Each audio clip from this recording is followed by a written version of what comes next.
Hello guys, welcome to our YouTube channel study with M. आज मैं आप सभी के लिए काफ़ी इंपॉर्टेंट वीडियो लेके आई हूँ। तो देखिए, आपके आगामी उत्तराखंड पुलिस के एग्ज़ाम के रिगार्डिंग आज मैं आप सभी के लिए 100 क्वेश्चन का प्रैक्टिस सेट लेके आई हूँ।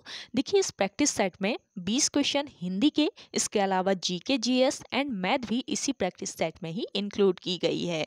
तो काफ़ी इंपॉर्टेंट ये प्रैक्टिस सेट है आपके आगामी एग्ज़ाम के लिए। आप सभी लोग इस प्रैक्टिस सेट को एंड तक जरूर फॉलो कीजिएगा। आज का जो ये प्रैक्टिस सेट है, ये टोटली आईओ के पैटर्न पर बनाया गया है, यानी कि जो आपका आगामी उत्तराखंड पुलिस का पेपर है वो इसी पैटर्न के आधार पर आएगा, इसी तरह का आएगा। तो आप सभी लोग एंड तक इस प्रैक्टिस सेट को फॉलो जरूर करें और आप सभी लोग बताएं आज का ये प्रैक्टिस सेट आप सभी को कैसा लगा। तो चलिए, आज के इस प्रैक्टिस सेट को हम स्टार्ट करते हैं। स्टार्ट करने से पहले जिन लोगों ने अभी तक हमारे YouTube channel study with M को सब्सक्राइब नहीं किया है वो सब्सक्राइब कर लें। साथ ही साथ बगल में जो बेल आइकन दिख रहा है इसे भी प्रेस कर लें, ताकि हम कोई भी वीडियो डालते हैं तो उसका नोटिफिकेशन आपके पास जल्द से जल्द पहुंच जाए। आप सभी लोग हमारे टेलीग्राम चैनल को भी ज्वाइन कर सकते हैं। अराउंड 6.7 के यहाँ पे ग्रुप मेंबर्स हो चुके हैं। सुबह 10 बजे और शाम 8 बजे यहाँ पे क्विज का आयोजन भी कराया जाता है। इसके अलावा अदर इम्पॉर्टेंट अपडेट्स पीडीएफ्स यहीं पे शेयर की जाती हैं। लिंक आपको उसका डिस्क्रिप्शन बॉक्स में मिल जाएगा। बढ़ते हैं आज की वीडियो की ओर। इस प्रैक्टिस सेट का पहला क्वेश्चन है, इनमें से कौन सा शब्दालंकार नहीं है। देखिए, इनमें से उपमा जो है, दिए गए ऑप्शन में उपमा शब्दालंकार नहीं है। ऑप्शन सी इस क्वेश्चन का करेक्ट आंसर हो जाएगा। उपमा जो है ये अर्थालंकार का भेद है। अर्थालंकार का भेद है उपमा। नेक्स्ट क्वेश्चन देखिए, कदाचित शाम तक वो वापस आ जाएं, इस वाक्य में प्रयुक्त काल को पहचानें। देखिए, आपका जो सेंटेंस दिया है वो क्या है, कदाचित शाम को आ जाएं, यानी कि कंफर्म नहीं है कि शाम को आ ही जाएंगे। तो यहाँ पर एक तो क्या हो रहा है, संभावना जताई जा रही है। दूसरा जो क्रिया हो रही है वो आपकी किस काल में, भविष्य काल में। शाम को यानी कि फ्यूचर में हो रहा है ना, तो यहाँ पे भविष्य काल हो जाएगा आपका। और संभावना जताई जा रही है तो संभाव भविष्यत आपका करेक्ट हो जाएगा। ऑप्शन डी यहाँ पे आपका बिल्कुल सही आंसर है। चलिए नेक्स्ट देखिएगा। नीचे लोकोक्तियां या फिर मुहावरे तथा उनके अर्थ दिए गए हैं। इनमें गलत अर्थ वाली लोकोक्ति या मुहावरे का चयन कीजिए। देखिए, आगे नाथ न पीछे पगहा, इसका सही अर्थ होता है बंधनहीन, बिल्कुल सही है। तीन तेरह होना, देखिए तीन तेरह होना इसका अर्थ क्या होता है, भाग जाना या फिर तितर बितर होना। भाग जाना या फिर तितर बितर होना या अलग होना, इसका सही आंसर होता है, यहाँ पे दिया है संगठित होना। तो आपका इनकरेक्ट बताना है तो इनकरेक्ट हो जाएगा आपका यही वाला ऑप्शन बी इस क्वेश्चन का बिल्कुल करेक्ट आंसर हो जाएगा। और एक टकसाल के ढले हैं सब एक जैसे हैं, ये आपका सही है। और आंख के अंधे गांठ के पूरे मूर्ख लेकिन धनवान, तो ये भी आपका सही है। तो इस हिसाब से आपका गलत आंसर बताना था, गलत इनमें से कौन सा है, तो गलत है बी वाला, ऑप्शन बी इस क्वेश्चन का राइट आंसर हो जाएगा। अगला देखिएगा, संख्या गमन का सही संधि विच्छेद है। देखिए, संख्या गमन जो शब्द है इसका सही संधि विच्छेद हो जाएगा सखी धन आगमन। ऑप्शन ए इस क्वेश्चन का राइट आंसर है। अगला देखिएगा, नेक्स्ट क्वेश्चन है आप सभी का, जब किसी सामान्य कथन का विशेष कथन से तथा विशेष कथन का सामान्य कथन से समर्थन किया जाए वहां कौन सा अलंकार होगा।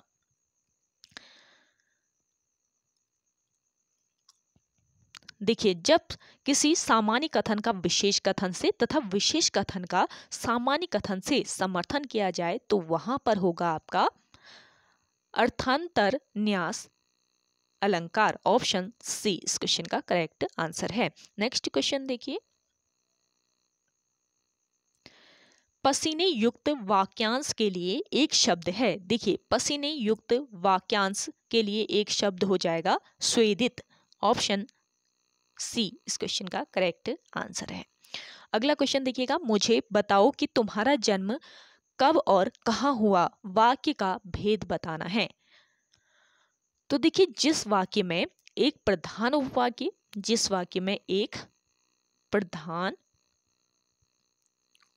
उपवाक्य हो तथा उसके अधीन या आश्रित दूसरा उपवाक्य हो, ये ध्यान रखेंगे, दूसरा उपवाक्य जो है इसके आश्रित या इसके अधीन हो, तो वह मिश्र वाक्य कहलाता है। जिस वाक्य में एक प्रधान उपवाक्य हो तथा उसके अधीन या फिर आश्रित दूसरा उपवाक्य हो, तो वह मिश्र उपवाक्य कहलाता है। जैसे कि आपका क्वेश्चन में दिया हुआ है, जैसे आपका क्वेश्चन में दिया हुआ है मुझे बताओ, तो मुझे बताओ यहाँ पे क्या हो जाएगा, प्रधान उपवाक्य हो जाएगा, प्रधान उपवाक्य हो जाएगा ये।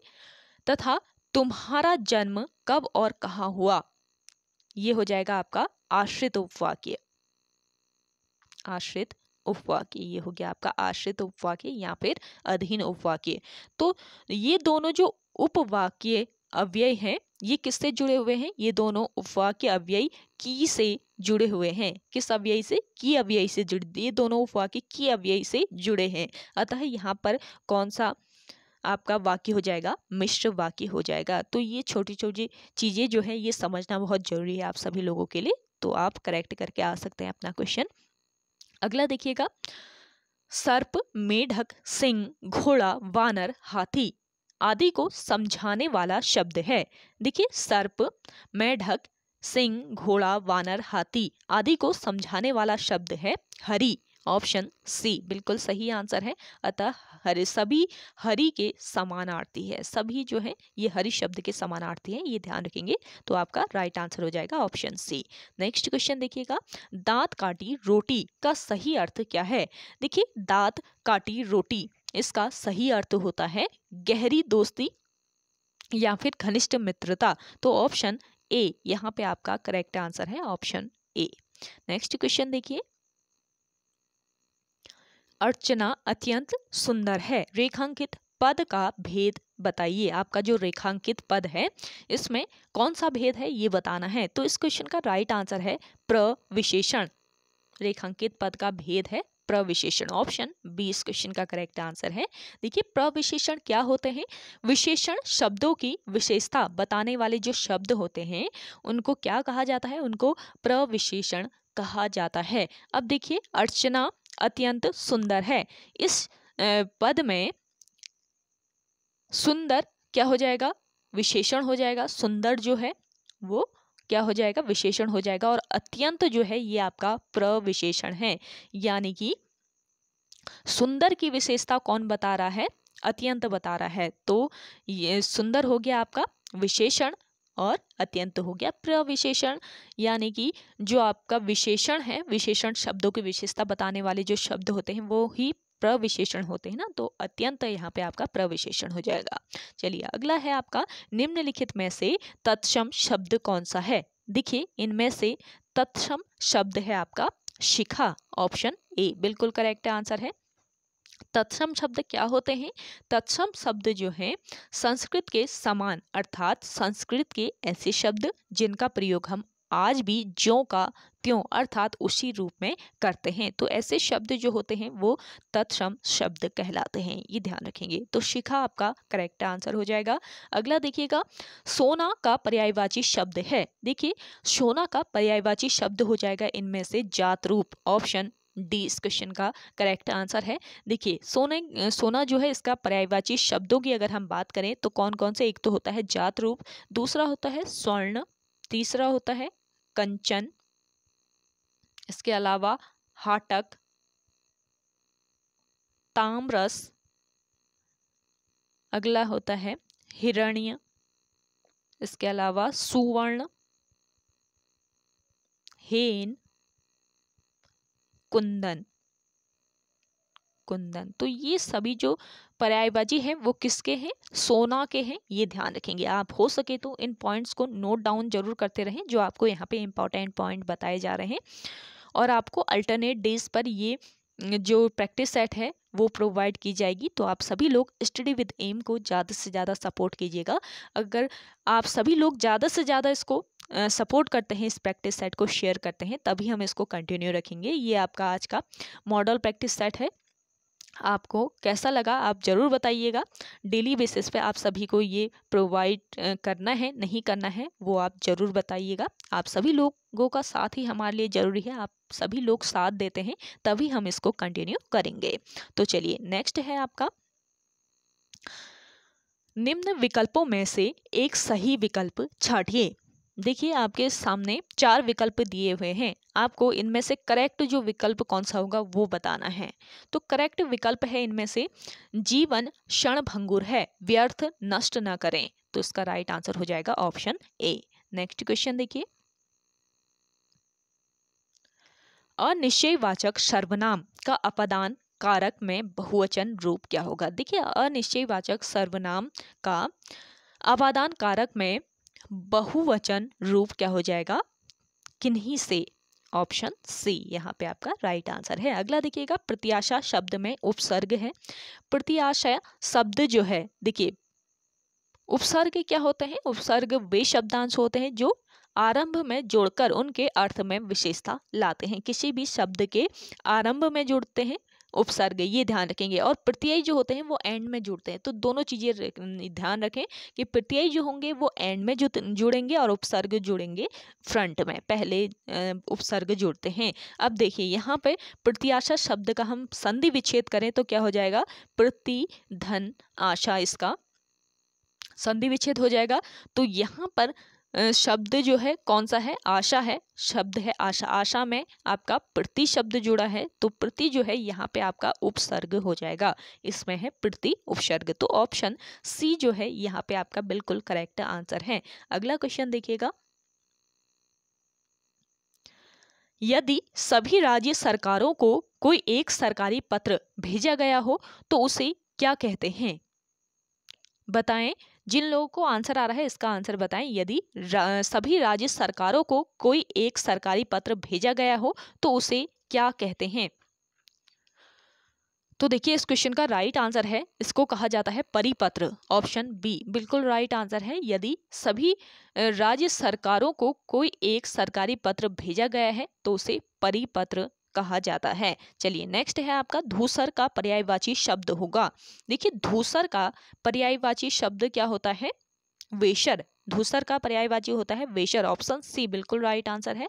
और धूसर के पर्यायवाची शब्दों की अगर हम बात करें कौन कौन से होते हैं, एक तो होता है वेशर, दूसरा होता है चक्रीवान, चक्रीवान होता है, गर्दभ होता है, गहदा होता है। तो ये सभी जो पर्यायवाची शब्द होते हैं ये किसके होते हैं, धूसर के, इनको ध्यान रखें। अगला है, यदि आपको अपने मित्र को पत्र लिखना पड़े तो संबोधन में लिखेंगे। देखिए यदि आपको अपने मित्र को पत्र लिखना पड़े तो संबोधन में आप क्या लिखेंगे, प्रिय मित्र। ऑप्शन सी इस क्वेश्चन का करेक्ट आंसर है।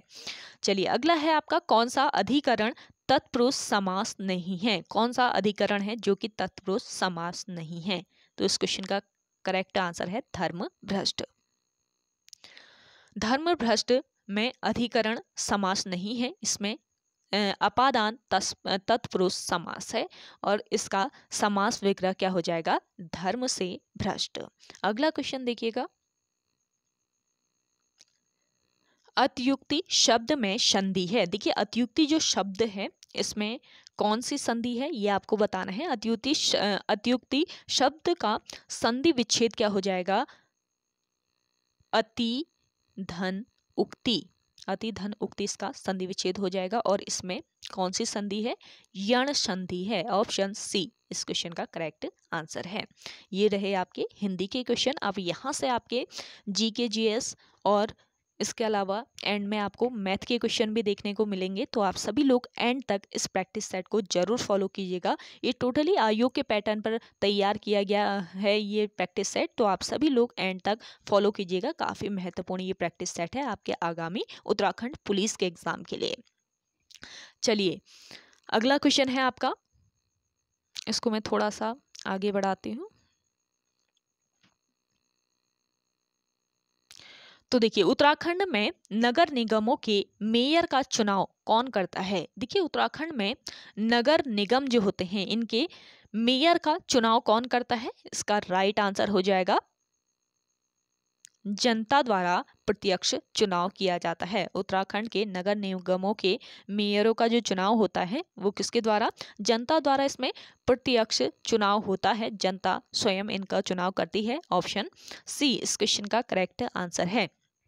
देखिए उत्तराखंड में नगर निगम के मेयर का चुनाव जनता द्वारा प्रत्यक्ष चुनाव के माध्यम से होता है। और वर्तमान में उत्तराखंड में कितने नगर निगम हैं? देखिए वर्तमान में पूछा जाए तो 8 नगर निगम है उत्तराखंड राज्य में। और कौन कौन से ये नगर निगम है? एक तो है आपका देहरादून, देहरादून है, हरिद्वार है, तीसरा है हल्द्वानी, हल्द्वानी है, चौथा है आपका रुद्रपुर,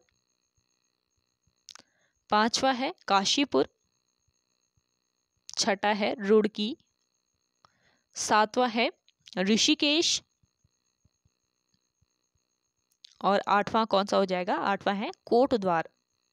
तो वर्तमान में उत्तराखंड राज्य में 8 नगर निगम है, ये ध्यान रखेंगे। कौन कौन से? देहरादून, हरिद्वार, हल्द्वानी, रुद्रपुर, काशीपुर, रुड़की, ऋषिकेश और कोटद्वार। नेक्स्ट क्वेश्चन देखिएगा। राज्य के लिए महाधिवक्ता की नियुक्ति की जाती है। देखिए राज्य के लिए महाधिवक्ता की नियुक्ति जो है वो किसके द्वारा की जाती है? राज्य के राज्यपाल द्वारा की जाती है। ऑप्शन डी इस क्वेश्चन का करेक्ट आंसर है। देखिए महाधिवक्ता किसी राज्य का उच्च विधि अधिकारी होता है जो प्रायः विधिक मामलों में राज्य सरकार को सलाह देने का कार्य करता है। अगला क्वेश्चन देखिएगा। ग्रामीण उत्तराखंड में मुट्ठी शब्द निम्नलिखित में से किसकी पैमाइश के लिए प्रयुक्त होता है? देखिए उत्तराखंड राज्य वालों को तो ये क्वेश्चन अच्छे से पता होगा, मुट्ठी का यूज क्यों करते हैं हम? ग्रामीण उत्तराखंड में मुट्ठी शब्द जो है वो किसकी पैमाइश के लिए प्रयुक्त किया जाता है? इसका राइट आंसर हो जाएगा भूमि की माप के लिए। ऑप्शन बी इस क्वेश्चन का करेक्ट आंसर है। मुट्ठी पर्वतीय उत्तराखंड में भूमि माप की एक प्रणाली है। चलिए अगला है आपका, उत्तराखंड में भकार शब्द का प्रयोग होता है। देखिए उत्तराखंड में भकार जो शब्द है इसका प्रयोग क्यों होता है? उत्तराखंड में भकार शब्द खाद्यान्नों के भंडारण हेतु प्रयुक्त होता है। खाद्यान्नों के भंडारण हेतु किसका प्रयोग किया जाता है? भकार का प्रयोग किया जाता है। ऑप्शन सी इस क्वेश्चन का राइट आंसर है। नेक्स्ट क्वेश्चन है आपके सामने, उत्तराखंड में विवेकानंद पर्वतीय कृषि अनुसंधान संस्थान स्थित है। देखिए उत्तराखंड में विवेकानंद पर्वतीय कृषि अनुसंधान संस्थान जो है ये आपके कहाँ पर स्थित है ये आपको बताना है। तो इस क्वेश्चन का करेक्ट आंसर हो जाएगा आपका अल्मोड़ा में। अल्मोड़ा में स्थित है पर्वतीय कृषि अनुसंधान संस्थान। देखिए उत्तराखंड के अल्मोड़ा जनपद में स्थित विवेकानंद पर्वतीय कृषि अनुसंधान संस्थान भारतीय कृषि अनुसंधान परिषद का संस्थान है। किसका ये संस्थान है? भारतीय कृषि अनुसंधान परिषद का एक संस्थान है जो भारत के उत्तर पश्चिमी हिमालय क्षेत्र के लिए पहाड़ी कृषि अनुसंधान के क्षेत्र में कार्यरत है और प्रायोगिक खेती, चालू परियोजनाओं एवं व्यावसायिक प्रौद्योगिकी के बारे में इसके माध्यम से जानकारी प्रदान की जाती है। अगला क्वेश्चन देखिएगा,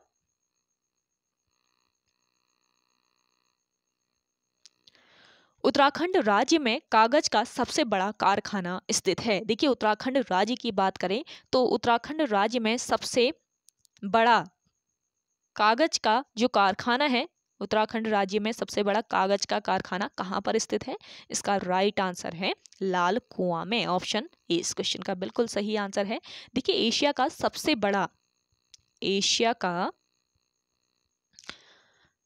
सबसे बड़ा कागज उद्योग Century Paper and Pulp Board कहाँ पर स्थित है? लाल कुआं नैनीताल जनपद में स्थित है। जनपद पूछा जाए तो नैनीताल जनपद आ जाएगा और जो स्थानीय नाम है इसका वो क्या है? लाल कुआं। और इस उद्योग का नाम क्या है? Century Paper and Pulp Board. ये भी ध्यान रखेंगे, ये कहाँ पर स्थित है? ये आपके नैनीताल जनपद के लाल कुआं में स्थित है। और उत्तराखंड में कागज उद्योग विकसित अवस्था में है, ये ध्यान रखेंगे। कागज उद्योग जो है यहाँ पर विकसित अवस्था में है। अधिकांश जो कागज मिले हैं वो किस जनपद में स्थित है? एक तो नैनीताल जनपद में है, दूसरा उधम सिंह नगर जनपद में स्थित हैं, ये ध्यान रखेंगे। नैनीताल और उधम सिंह नगर में अधिकांश कागज मिले हैं और इसके अलावा हरिद्वार तथा देहरादून में भी कागज की मिले हैं। नेक्स्ट क्वेश्चन देखिए, जनगणना 2011 के अनुसार उत्तराखंड राज्य की कुल जनसंख्या आपको बतानी है, कितनी है?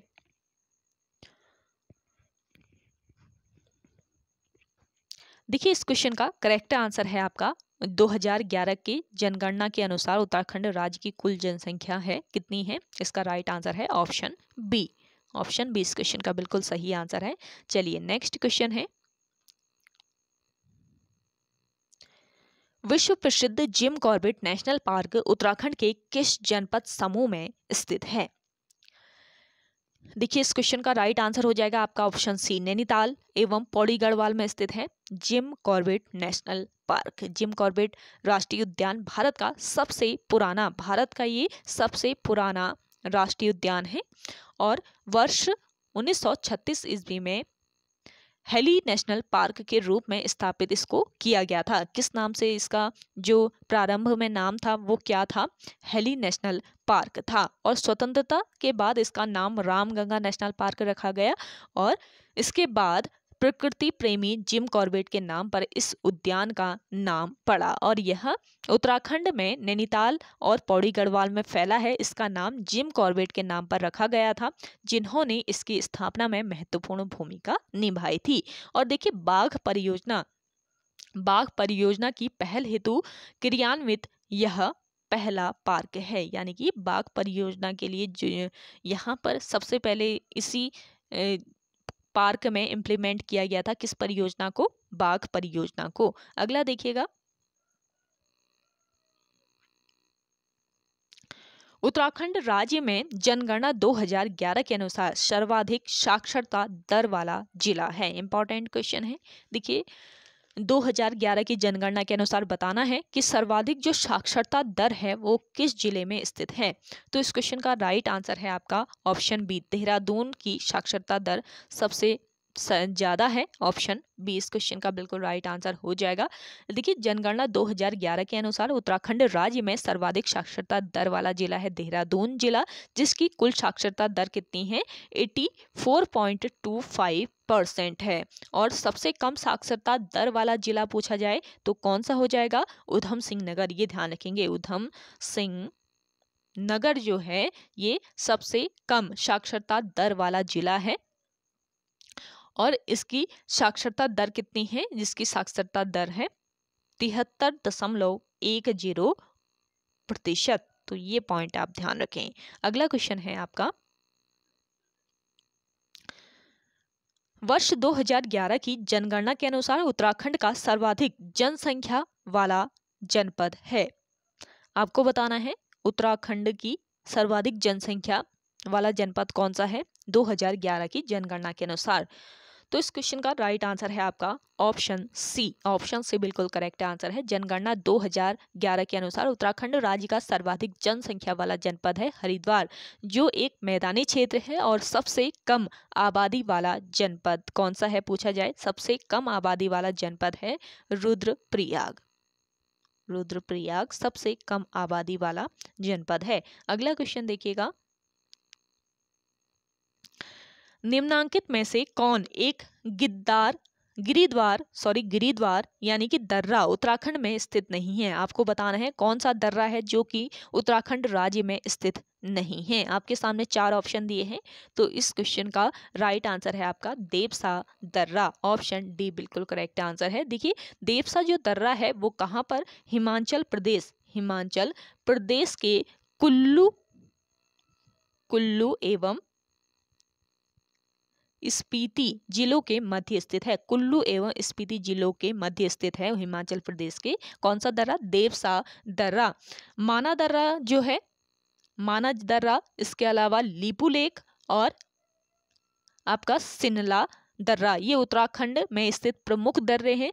लीपू लेक दर्रा उत्तराखंड के कुमाऊं क्षेत्र को तिब्बत के पुरंग शहर से जोड़ता है, पुरंग तकलाकोट शहर से जोड़ता है। ये ध्यान रखेंगे। जो आपका लीपू लेक दर्रा है ये उत्तराखंड के कुमाऊं क्षेत्र को कुमाऊं क्षेत्र को ये किससे जोड़ता है? उत्तराखंड के कुमाऊं क्षेत्र को ये तिब्बत के तकलाकोट पुरंग शहर को जोड़ता है। कुमाऊं क्षेत्र को जोड़ता है तिब्बत के तकलाकोट पुरंग शहर से। ये ध्यान रखेंगे। कौन सा दर्रा? लिपुलेख दर्रा। और आपका जो माना दर्रा है, माना दर्रा जो है ये किसको जोड़ता है? ये भारत चीन सीमा पर स्थित हिमालय का एक प्रमुख दर्रा है और यह NH 58 का अंतिम छोर है। यह उत्तराखंड के प्रसिद्ध बद्रीनाथ धाम के निकट स्थित है। ये ध्यान रखेंगे। जो माना दर्रा है वो बद्रीनाथ धाम के निकट स्थित है। और बात करें सिनला दर्रा की, तो सिनला दर्रा उत्तराखंड के कुमाऊं क्षेत्र के पिथौरागढ़ जिले में, किस जिले में? पिथौरागढ़ जिले में स्थित है। तो ये सभी दर्रे आप ध्यान रखेंगे। लिपुलेख दर्रा जो है ये आपके कुमाऊं क्षेत्र को तिब्बत के तकलाकोट पुरंग शहर से जोड़ता है। माना दर्रा भारत चीन सीमा पर स्थित एक हिमालय का प्रमुख दर्रा है और यह NH 58 का अंतिम छोर है और उत्तराखंड के प्रसिद्ध बद्रीनाथ मंदिर के ये निकट स्थित है। इसके अलावा बात करें सिनला दर्रा की, तो सिनला दर्रा उत्तराखंड के कुमाऊं क्षेत्र के पिथौरागढ़ जिले में है। अगला देखिएगा, हुड़का है एक। आपको बताना है हुड़का एक क्या है। तो सभी को पता ही होगा, हुड़का जो है ये एक वाद्य यंत्र है। उत्तराखंड राज्य में ये प्रयुक्त एक वाद्य यंत्र है, लोक वाद्य यंत्र है। ऑप्शन ए आपका यहाँ पे राइट आंसर हो जाएगा। हुड़का एक उत्तराखंडी लोक वाद्य यंत्र है और यह कुमाऊं क्षेत्र में सर्वाधिक प्रयोग में लाया जाता है और इसका मुख्य भाग लकड़ी का बना होता है। ध्यान दीजिएगा, किसका बना होता है? मुख्य भाग जो है इसका लकड़ी का बना होता है, जिसे अंदर से खोखला कर दिया जाता है और दोनों ओर से बकरे की खाल जो है इसकी झिल्ली से को मढ़कर आपस में डोरी से कस दिया जाता है और इसका प्रयोग स्थानीय देवी देवताओं के जागर के साथ ही विभिन्न उत्सवों, लोकगीतों और लोक नृत्यों में किया जाता है। अगला क्वेश्चन देखिएगा, अगला है आपका, आप सभी को आज का ये प्रैक्टिस सेट पसंद आ रहा है तो लाइक कर लीजिएगा। जिन लोगों ने अभी भी हमारे YouTube channel study with M को सब्सक्राइब नहीं किया है वे लोग जरूर सब्सक्राइब कीजिएगा और ज़्यादा से ज़्यादा इस प्रैक्टिस सेट को आप शेयर कीजिए अपने दोस्तों के साथ, अपने व्हाट्सएप ग्रुप्स में। आप सभी लोगों पे ही ये प्रैक्टिस सेट डिपेंड है। आप सभी लोग फॉलो करते हैं, ज़्यादा से ज़्यादा शेयर करते हैं, तभी हम इसको कंटिन्यू रखेंगे। तो आपका आगामी जो उत्तराखंड पुलिस का एग्जाम है वो इसी पैटर्न पर आएगा, तो ये ध्यान रखें। अगला देखिए, निम्न में से कौन पंच प्रयागों में सम्मिलित नहीं है? आपको बताना है पंच प्रयागों में कौन सम्मिलित नहीं है। 4 ऑप्शन दिए हैं, इसका राइट जो आंसर है वो कौन सा है? केशव प्रयाग। पंच प्रयागों में केशव प्रयाग सम्मिलित नहीं है। देखिए, उत्तराखंड के प्रसिद्ध जो पंच प्रयाग है, पंच प्रयागों में कौन कौन से? एक तो आता है आपका देव प्रयाग, दूसरा आता है रुद्र प्रयाग, देव प्रयाग, रुद्र प्रयाग हो गया। इसके अलावा कर्ण प्रयाग हो गया आपका, फिर हो गया आपका नंद प्रयाग और हो गया विष्णु प्रयाग। विष्णु प्रयाग, तो ये पंच प्रयागों के अंतर्गत आते हैं। तो आपको पता होगा पंच प्रयाग कौन कौन से हैं, तो आप करेक्ट कर सकते हैं इस क्वेश्चन को। अगला देखिएगा, निम्न में से किस भाषा को उत्तराखंड राज्य की दूसरी राजभाषा घोषित किया गया है? तो इस क्वेश्चन का राइट आंसर है आपका संस्कृत को। संस्कृत को उत्तराखंड राज्य की दूसरी राजभाषा घोषित किया गया है। देखिए, उत्तराखंड राज्य की दूसरी राजभाषा का दर्जा संस्कृत को प्राप्त है और वर्ष 2010 में रमेश पोखरियाल ने, जो कि उत्तराखंड के तत्कालीन मुख्यमंत्री थे, तो रमेश पोखरियाल ने घोषणा की थी कि उत्तराखंड जो है ये प्रथम राज्य है जिसने संस्कृत को द्वितीय राजभाषा का दर्जा दिया है। ये ध्यान रखेंगे, उत्तराखंड जो है ये प्रथम राज्य है जिसने संस्कृत को द्वितीय राजभाषा का दर्जा दिया है। अगला क्वेश्चन देखिएगा,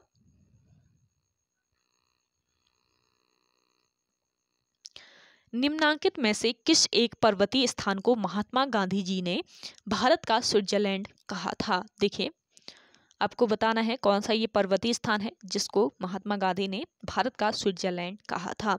इसका राइट आंसर हो जाएगा कौसानी को। ऑप्शन डी बिल्कुल सही आंसर है। कौसानी को भारत का स्विट्जरलैंड कहा था किसने? महात्मा गांधी ने।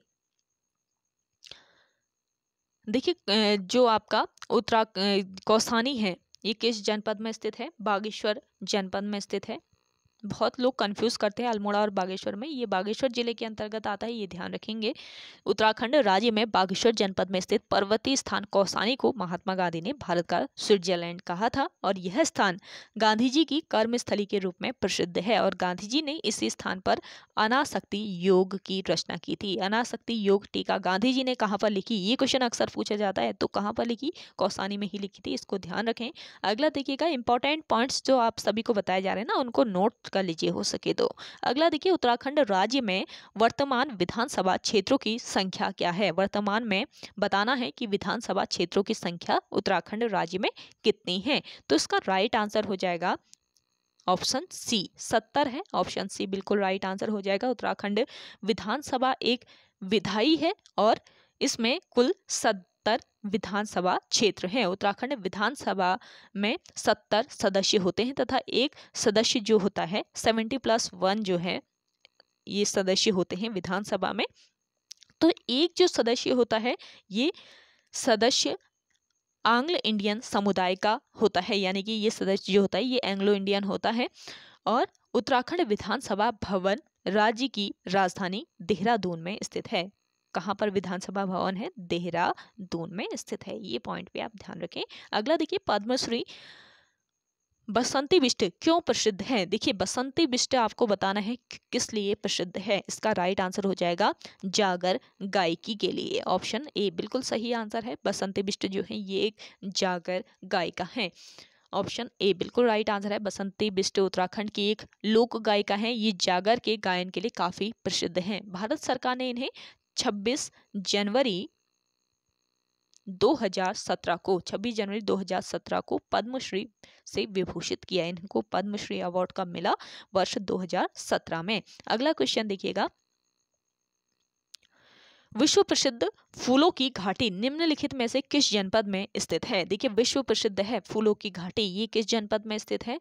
ये स्थित है आपके चमोली जनपद में। ऑप्शन सी बिल्कुल राइट आंसर है। विश्व प्रसिद्ध फूलों की घाटी के रूप में चमोली जनपद को जाना जाता है और वर्ष 2005 में इसे विश्व विरासत सूची में शामिल किया गया। यूनेस्को के विश्व विरासत सूची में इसको कब शामिल किया गया? वर्ष 2005 में शामिल किया गया। और इस क्षेत्र की देव पुष्प ब्रह्म कमल की क्यारियां विश्व प्रसिद्ध हैं। आप सभी लोग बताइएगा कि जो फूलों की घाटी है इसको किस वर्ष राष्ट्रीय उद्यान बनाया गया? ज्यादा से ज्यादा लोग कमेंट करके इसका आंसर बताइएगा। चलिए नेक्स्ट है आपका, उत्तराखंड राज्य का स्थापना दिवस किस तिथि को मनाया जाता है? उत्तराखंड राज्य का स्थापना दिवस बताना है आपको किस तिथि को मनाया जाता है। इसका राइट आंसर हो जाएगा 9 नवंबर को। स्थापना हुई थी 9 नवंबर को हुई थी, तो 9 नवंबर को उत्तराखंड राज्य का स्थापना दिवस मनाया जाता है। देखिए उत्तराखंड 9 नवंबर 2000 को भारतीय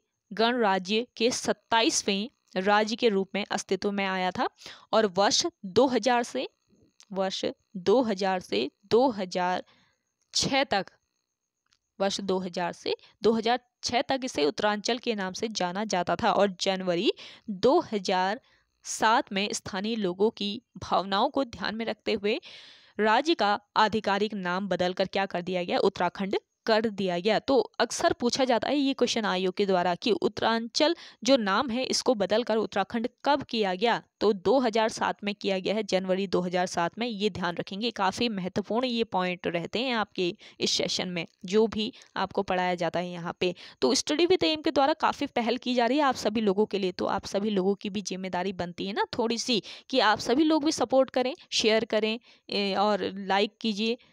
अगर आप करते हैं लाइक शेयर तो कहने की तो जरूरत ही नहीं होनी चाहिए ना। तो आप सभी लोगों की भी जिम्मेदारी बनती है, आप लोगों को इतना अच्छा कंटेंट यहाँ पे प्रोवाइड किया जा रहा है तो आप सभी लोग भी शेयर कीजिएगा इसको। अगला देखिए, निम्नांकित में से कौन उत्तराखंड का या के राज्य विश्वविद्यालय हैं?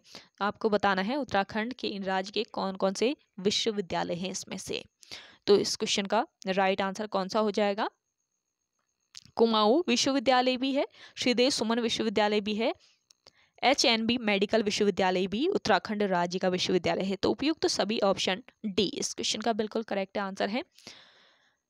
देखिए बात करें HNB मेडिकल विश्वविद्यालय की, तो हेमवती नंदन, इसका फुल फॉर्म क्या है, हेमवती नंदन बहुगुणा मेडिकल विश्वविद्यालय, जो कि कहाँ पर स्थित है, देहरादून जिले में स्थित है, उत्तराखंड राज्य के ये देहरादून में स्थित है, और वर्ष 2014 में इसकी स्थापना की गई थी। कुमाऊं विश्वविद्यालय जो है ये कहाँ पर स्थित है, ये है आपके नैनीताल जनपद में, नैनीताल में स्थित है कुमाऊं विश्वविद्यालय, और इसकी स्थापना वर्ष 1973 ईस्वी में हुई थी। और श्रीदेव सुमन विश्वविद्यालय जो है ये आपके उत्तराखंड राज्य के कहाँ पर स्थित है, टिहरी गढ़वाल में स्थित है, और वर्ष 2012 में इसकी स्थापना की गई थी। अगला देखिएगा, नेक्स्ट क्वेश्चन है आप सभी लोगों को, उत्तराखंड में प्राचीन समय में यात्रा पथ पर बने विश्रामालयों को क्या कहा जाता था, आपको बताना है। जो उत्तराखंड में प्राचीन समय में यात्रा पथ पर बने विश्रामालय होते थे उनको क्या कहा जाता था, तो इस क्वेश्चन का राइट आंसर है चट्टी, इनको चट्टी कहा जाता था, ऑप्शन ए। इंपॉर्टेंट क्वेश्चन है, जरूर ध्यान रखेंगे। ये टोटली जो आपका प्रैक्टिस सेट है ये आयोग के पैटर्न पर बना है, तो मोस्ट इंपॉर्टेंट है आपके आगामी उत्तराखंड पुलिस के एग्जाम के लिए। देखिए, उत्तराखंड में प्राचीन समय में यात्रा पथ पर बने जो विश्रामालय होते थे उनको क्या कहा जाता था, चट्टी कहा जाता था। अगला क्वेश्चन है आपका, उत्तराखंड के परिप्रेक्ष्य में गोला द्वीप, कढ़ाई द्वीप व तराजू द्वीप संबंधित है, आपको बताना है। उत्तराखंड के परिप्रेक्ष्य में गोला द्वीप, कढ़ाई द्वीप और तराजू द्वीप संबंधित है, किससे संबंधित है? इस क्वेश्चन का राइट आंसर है न्यायालय व्यवस्था से। गोला द्वीप, कढ़ाई द्वीप और तराजू द्वीप ये संबंधित थे न्यायालय व्यवस्था से। ऑप्शन बी इस क्वेश्चन का करेक्ट आंसर है। उत्तराखंड में गोरखा शासन के समय, ध्यान रखिएगा, उत्तराखंड राज्य में गोरखा शासन काल में, गोरखा के समय 4 तरह की न्याय व्यवस्थाएं थी। कौन कौन सी? एक तो थी गोला द्वीप, दूसरी थी कढ़ाई द्वीप, तीसरी थी तराजू द्वीप, और चौथी कौन सी थी? चौथी थी घात का द्वीप। तो 4 तरह की न्याय व्यवस्थाएं होती थी गोरखा शासन काल में, तो कौन कौन सी होती थी इसको ध्यान रखिए, मोस्ट इंपॉर्टेंट ये क्वेश्चन है। अगला देखिएगा, उत्तराखंड में महिलाओं के लिए पंचायतों में 50% आरक्षण संबंधी विधेयक पारित हुआ था। इंपॉर्टेंट है, देखिए उत्तराखंड में महिलाओं के लिए पंचायतों में 50% आरक्षण संबंधी जो विधेयक है वो कब पारित हुआ था? वो हुआ था आपके वर्ष 2008 में। ऑप्शन डी यहाँ पे आपका करेक्ट आंसर है। उत्तराखंड सरकार द्वारा मार्च 2008 में पारित पंचायत यानी कि पंचायत संशोधन अधिनियम के अनुसार पंचायतों में महिलाओं के लिए आरक्षण पहले कितना था? 33% था, तो 33% से बढ़ाकर 50% कर दिया गया। अगला क्वेश्चन देखिएगा, लाल कॉलर श्रमिक हैं। देखिए, लाल कॉलर श्रमिक कौन होते हैं? इसका राइट आंसर हो जाएगा प्राथमिक क्षेत्रों के क्रियाकलापों में संलग्न जो श्रमिक होते हैं वो लाल कॉलर श्रमिक कहलाते हैं। ऑप्शन सी इस क्वेश्चन का राइट आंसर है। प्राथमिक क्षेत्र के क्रियाकलापों में संलग्न श्रमिकों को लाल कॉलर श्रमिक कहते हैं। अगर आपसे पूछा जाए सफेद कॉलर श्रमिक किसको कहा जाता है, तो जब कोई व्यक्ति उच्च पेशेवर या सफल करियर में संलग्न होता है या किसी प्रशासनिक या प्रबंधकीय भूमिका का काम कर रहा होता है तो उसको क्या कहा जाता है? सफेद कॉलर श्रमिक कहा जाता है। और पूछा जाए आपसे कि नीला कॉलर श्रमिक किसे कहा जाता है, तो वह मजदूर वर्ग के सदस्य होते हैं। नीला कॉलर श्रमिक जो होते हैं ये मजदूर वर्ग के श्रमिक होते हैं जिन्हें काम की मात्रा के आधार पर टुकड़ा दर पर भुगतान किया जाता है। और आपसे पूछा जाए ग्रीन कॉलर श्रमिक कौन लोग होते हैं, तो यह व्यक्ति के अर्थव्यवस्था के पर्यावरणीय क्षेत्रों में कार्यरत रहते हैं। कौन? ग्रीन कॉलर श्रमिक जो होते हैं। तो इन सभी को आप ध्यान में रखिएगा, काफी महत्वपूर्ण ये क्वेश्चन है आपका। अगला देखिएगा, महादेवी वर्मा कन्या पाठशाला देहरादून की स्थापना की। देखिए, महादेवी कन्या पाठशाला देहरादून की स्थापना किसने की, ये आपको बताना है। इस क्वेश्चन का राइट आंसर है महादेवी भटनागर ने। ऑप्शन डी बिल्कुल करेक्ट आंसर हो जाएगा। महादेवी कन्या पाठशाला देहरादून की स्थापना वर्ष 1902 ईस्वी में महादेवी भटनागर द्वारा की गई थी और इसका मुख्य उद्देश्य क्या था? महिला शिक्षा को बढ़ावा व प्रोत्साहन करना था। अगला देखिए, हेनरी रैमसे कुमाऊं के शासक नियुक्त हुए। देखिए, इसका राइट आंसर हो जाएगा ऑप्शन सी 1856 में। हेनरी रैमजे कुमाऊं के शासक 1856 ईस्वी में नियुक्त हुए। 1884 ईस्वी में तक यहाँ के ये कमिश्नर रहे। कुमाऊं के प्रथम कमिश्नर पूछा जाए कौन थे, तो एडवर्ड गार्डनर थे। 1815 से लेकर 1816 तक एडवर्ड गार्डनर कमिश्नर रहे थे कुमाऊं के, जो कि प्रथम कमिश्नर थे। और हेनरी रैमजे कहाँ के निवासी थे, स्कॉटलैंड के। ये ध्यान रखेंगे, मूल रूप से कहाँ के निवासी थे हेनरी रैमजे पूछा जाता है तो स्कॉटलैंड नोट कर लीजिएगा, स्कॉटलैंड के निवासी थे। हेनरी रैमजे को कुमाऊं का बेताज बादशाह भी कहा जाता है और ये यहाँ राजा रामजी साहब के नाम से प्रसिद्ध थे। अगला क्वेश्चन है आपका, ख्वाजा मोइनुद्दीन चिश्ती किसके शिष्य थे। देखिए, ख्वाजा मोइनुद्दीन चिश्ती जो थे ये किसके शिष्य, ख्वाजा उस्मान हरूनी के शिष्य थे। ऑप्शन डी यहाँ पे आपका राइट आंसर हो जाएगा। ख्वाजा मोइनुद्दीन चिश्ती का जन्म कहाँ पर हुआ था, अफगानिस्तान के दक्षिण प्रांत में 1142 ईस्वी में हुआ था और ये ख्वाजा उस्मान हरूनी के शिष्य थे। नेक्स्ट क्वेश्चन है आपका, किस पशु के अवशेष सिंधु घाटी सभ्यता में प्राप्त नहीं हुए। देखिए कौन सा ये पशु है, इसका राइट आंसर हो जाएगा शेर। शेर जो है इसका राइट आंसर है। सिंधु घाटी सभ्यता में किस किस के, भेड़ हो गया, इसके अलावा गाय हो गया और आपका हाथी, भेड़ गाय हाथी के अवशेष प्राप्त होने का उल्लेख है, किंतु शेर का उल्लेख नहीं मिलता है कहीं भी। तो घोड़े के अवशेष प्राप्त होने के संबंध में विद्वानों के मतभेद जरूर है, किंतु कुछ विद्वान ने इसके अवशेष की पुष्टि की है, तो ये ध्यान रखेंगे। घोड़े के तो कुछों ने पुष्टि भी की है, लेकिन शेर के कोई अवशेष नहीं मिलते हैं। अगला देखिएगा, दिलवाड़ा का जैन मंदिर अवस्थित है। देखिए, दिलवाड़ा का जो जैन मंदिर है ये कहाँ पर अवस्थित है, इसका राइट आंसर हो जाएगा माउंट आबू में। ऑप्शन बी बिल्कुल करेक्ट आंसर है। दिलवाड़ा का जैन मंदिर राजस्थान राज्य के माउंट आबू में स्थित है और इस मंदिर में सबसे प्रसिद्ध विमल वासाही का मंदिर है, जिसका निर्माण किसने करवाया था, चालुक्य शासक भीमदेव प्रथम के सामंत विमल शाह ने करवाया था। अगला देखिएगा, दिल्ली सल्तनत का कौन सा सुल्तान लाख बख्श के नाम से जाना जाता है। कौन सा ये सुल्तान है दिल्ली सल्तनत का जो कि लाख बख्श के नाम से जाना जाता है, इंपॉर्टेंट क्वेश्चन है। इसका राइट आंसर हो जाएगा कुतुबुद्दीन ऐबक। ऑप्शन डी बिल्कुल राइट आंसर है, कुतुबुद्दीन ऐबक अपनी उदारता के कारण दान आदि इतना अधिक करता था कि वह लाखों का दान देने वाला यानी कि लाख बख्श कहलाया जाने लगा था। और उसने दिल्ली में कुव्वत उल इस्लाम और अजमेर में अढ़ाई दिन का झोपड़ा नामक मस्जिद का निर्माण किया था। आपसे पूछा जाए कि दिल्ली में कुव्वत उल इस्लाम और अजमेर में अढ़ाई दिन का झोपड़ा किसने इसका निर्माण करवाया था, तो कुतुबुद्दीन ऐबक ने करवाया था। इसको ध्यान में रखिएगा, काफी इंपॉर्टेंट पॉइंट है। अगला देखिएगा, भारत की किस नदी को वृद्ध गंगा कहा जाता है, मोस्ट इंपॉर्टेंट है। देखिए, भारत की कौन सी नदी है जिसको वृद्ध गंगा कहा जाता है, इसका राइट आंसर हो जाएगा गोदावरी नदी को। ऑप्शन बी बिल्कुल सही आंसर है आपका यहाँ पे। देखिए, भारत के दक्षिण में पठारों की रानी गोदावरी को वृद्ध गंगा कहा जाता है और महाराष्ट्र के नासिक से दक्षिण पश्चिम की ओर त्र्यंबक से निकलती है। त्र्यंबक से यह नदी निकलती है और बंगाल की खाड़ी में जाकर ये मिलती है। अगला क्वेश्चन है आपका, स्वतंत्र भारत के सार्वजनिक क्षेत्र का पहला निगम कौन सा है। देखिए, स्वतंत्र भारत के सार्वजनिक क्षेत्र का पहला जो निगम है वो कौन सा है, दामोदर घाटी निगम है। ऑप्शन डी बिल्कुल करेक्ट आंसर है इस क्वेश्चन का। देखिए, स्वतंत्र भारत के सार्वजनिक क्षेत्र का पहला निगम दामोदर घाटी निगम है और इसकी स्थापना की बात करें तो 1948 ईस्वी में इसकी स्थापना हुई थी। अगला क्वेश्चन देखिएगा, भारत में कॉफी सबसे अधिक किस जगह उगाई जाती है। देखिए, भारत में कॉफी की बात करें तो सबसे अधिक ये किस जगह उगाई जाती है, कर्नाटक राज्य में। ऑप्शन डी बिल्कुल राइट आंसर है इस क्वेश्चन का। कॉफी एक बागवानी फसल है और इसकी सबसे अधिक पैदावार कर्नाटक में होती है। इसके बाद क्रमशः केरल राज्य आता है आपका, केरल राज्य इसके बाद आता है और इसके बाद आता है तमिलनाडु।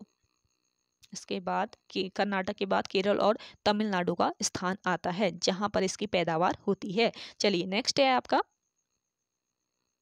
निम्न में से किस सागर में क्यूरोशियो धारा बह रही है। देखिए, क्यूरोशियो धारा किस सागर में बह रही है आपको बताना है। इसका राइट आंसर हो जाएगा उत्तरी प्रशांत महासागर में क्यूरोशियो धारा बह रही है। ऑप्शन बी इस क्वेश्चन का राइट आंसर है। देखिए क्यूरोशियो ये धारा जो है ये किसके निकट है? जापान के निकट उत्तरी प्रशांत महासागर में बहती है और इसे जापान की काली धारा के नाम से भी जाना जाता है और यह एक गर्म जलधारा है। क्यूरोशियो जलधारा जो है ये एक गर्म जलधारा है, ये पॉइंट भी ध्यान रखें। अगला देखिएगा, सूची फर्स्ट को सूची सेकेंड के साथ सुमेलित कीजिए और दिए गए कोड की सहायता से सही उत्तर चुनना है। देखिए सबसे पहले सूची फर्स्ट को सूची सेकंड के साथ हम मिला लेते हैं। देखिए अथर्ववेद जो है ये किससे संबंधित है? औषधियों से संबंधित है। ऋग्वेद संबंधित है आपके ईश्वर महिमा से। यजुर्वेद संबंधित है बलिदान विधि से और सामवेद संबंधित है संगीत से। तो इस हिसाब से आपका राइट आंसर कौन सा हो जाएगा? इसका राइट आंसर हो जाएगा ऑप्शन ए। ऑप्शन ए बिल्कुल सही आंसर है। अगला क्वेश्चन देखिएगा, सौर मंडल की अत्यधिक तप्त ग्रह है, मोस्ट इंपॉर्टेंट है, सौर मंडल का अत्यधिक जो तप्त ग्रह है वो कौन सा है? शुक्र ग्रह है। ऑप्शन सी इस क्वेश्चन का करेक्ट आंसर है। सर्वाधिक गर्म या तप्त ग्रह है शुक्र और इसे सौंदर्य का देवता भी कहा जाता है। अगला देखिएगा, निम्न में कौन सा अधिकार केवल भारतीय नागरिकों को प्राप्त है? तो भारतीय नागरिकों को, सिर्फ भारतीय नागरिकों को प्राप्त जो अधिकार है इसमें से ये है आपका सभी अधिकार हैं, सभी अधिकार सिर्फ भारतीय नागरिकों को प्राप्त हैं। अगला देखिएगा,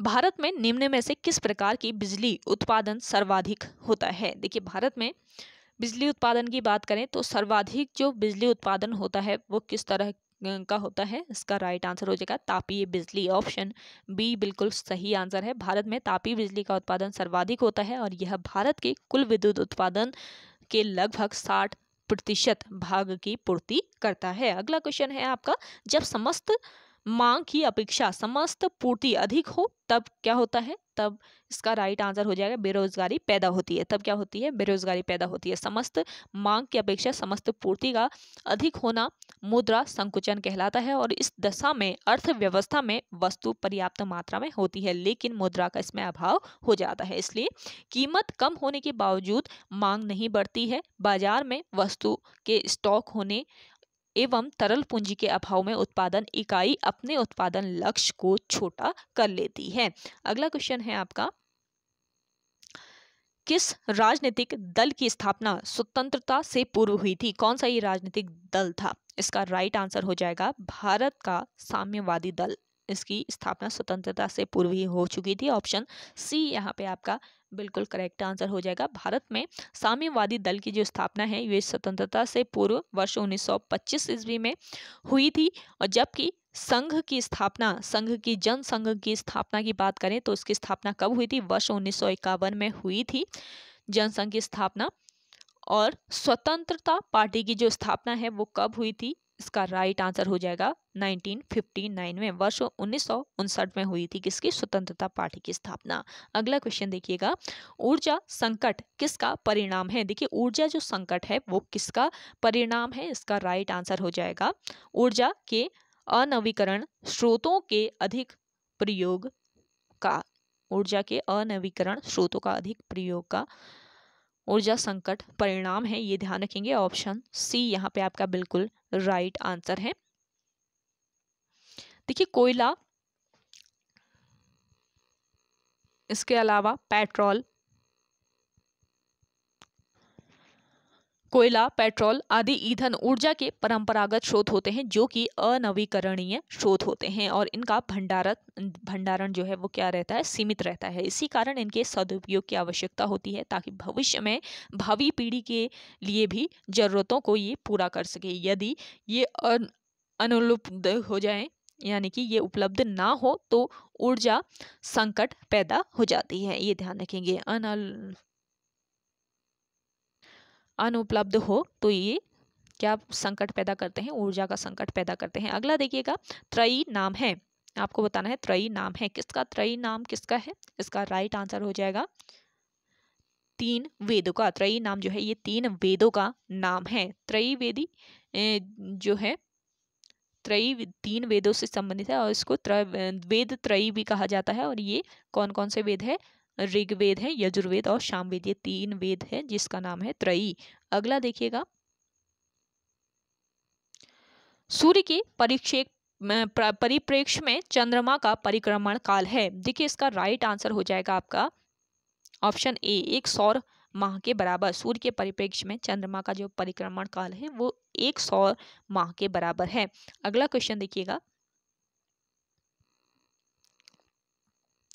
भारत की संविधान सभा ने राष्ट्रीय ध्वज को कब अपनाया था? देखिए भारतीय संविधान सभा जो है इसने राष्ट्रीय ध्वज को अपनाया था। कब अपनाया था? 22 जुलाई 1947 को। ऑप्शन बी यहाँ पे आपका बिल्कुल करेक्ट आंसर है। भारत की संविधान सभा ने राष्ट्रीय ध्वज तिरंगा को 22 जुलाई 1947 को अपनाया था। और इस ध्वज का डिजाइन किसने किया था? पिंगली वेंकैया ने। नोट कर लीजिएगा, पिंगली वेंकैया ने इस ध्वज का डिजाइन किया था। अगला देखिएगा, गिफिन वस्तुओं की श्रेणी में आते हैं। देखिए गिफिन वस्तुओं की श्रेणी में आते हैं घटिया माल। ऑप्शन डी यहाँ पे आपका राइट आंसर हो जाएगा। देखिए गिफिन वस्तुएं जो होती हैं ये निम्न कोटि की वस्तुएं होती हैं, अर्थात घटिया माल को ही गिफिन वस्तुएं कहते हैं।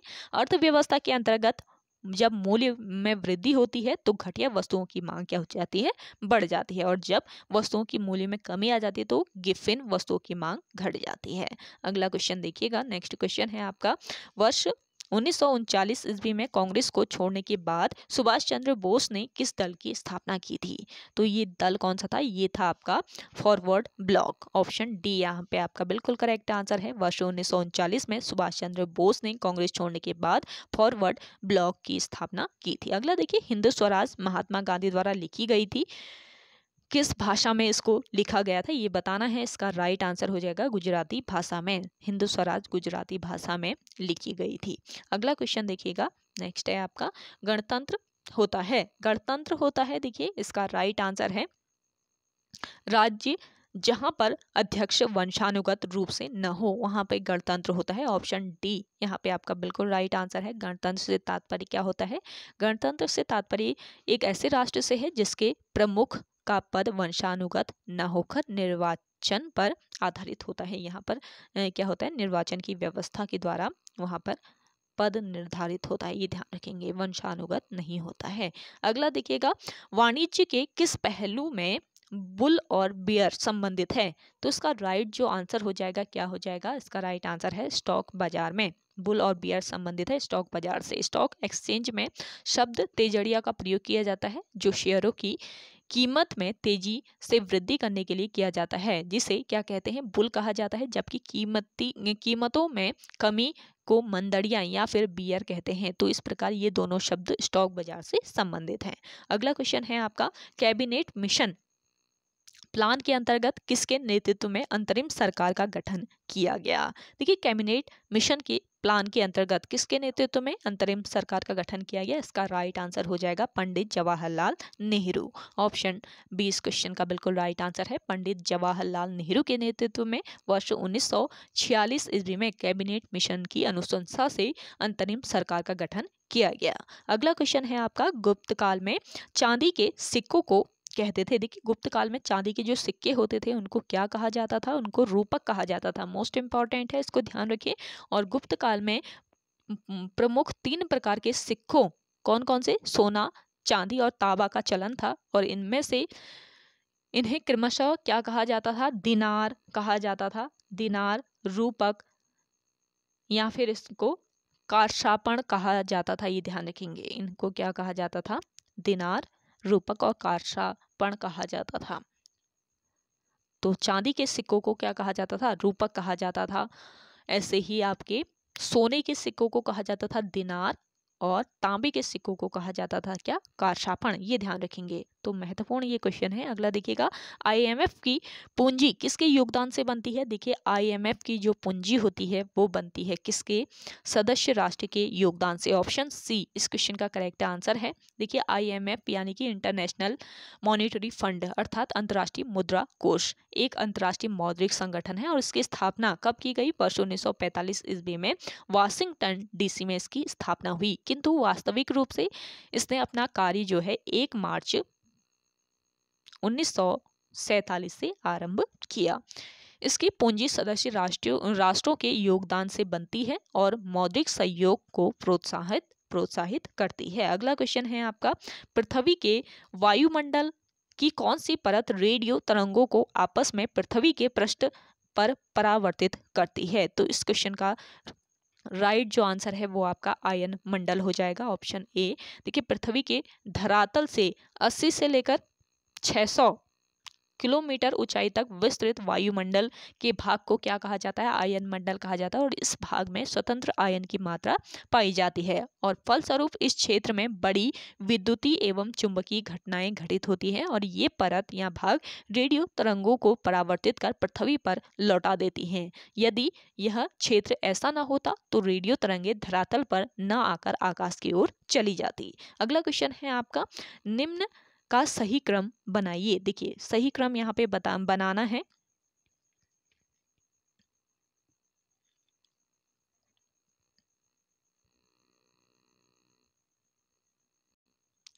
देखिए, सबसे पहले इनके वर्ष से इनको वो कर लेते हैं, बता देती हूँ मैं आपके वर्ष कौन कौन से। देखिए, रेगुलेटिंग जो एक्ट हुआ था ये आपके 1773 में हुआ था।